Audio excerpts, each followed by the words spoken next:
So, ayun nga, sinipag ako. Tinuloy ko yung pagwawalis hanggang dyan sa baba, sa malapit sa gate namin. Kita nyo naman, winawalis ko din yung diligan ko. Siguro nagtataka kayo, bakit ganun yung ginagamit ni Tres sa pagdidilig? Ako din, hindi ko alam kung bakit eh. Nawala kasi yung hose, kaya nagpapakahirap ako. Whoop, nakita nyo yung anan namin, yung gate namin. Hindi nyo nakita, ang bilis kasi. Subulitin ko. Char, wag na. Oh, yan si mamang. Bigla na naman siyang sumulpot. Ganyan yan, kapag may naglilinis sa paligid, bigla-bigla sumusulpot. Bigla-bigla may naiisip ipagawa, iutos.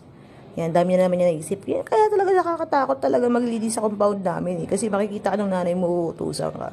Tapos pag in-upload ko itong video na to, nakikita niya, pinapakailaman ko yung ayos ng halaman niya. Dahil nakikita niya nga to, papalitan niya na naman yan, ibabalik niya sa dating ayos yan. So, ang lesson ng story na to, huwag mong pakailaman yung mga halaman ng nanay mo kung ayaw mong mapapagod ka lang at mababwisit ka talaga ng bonggang-bongga.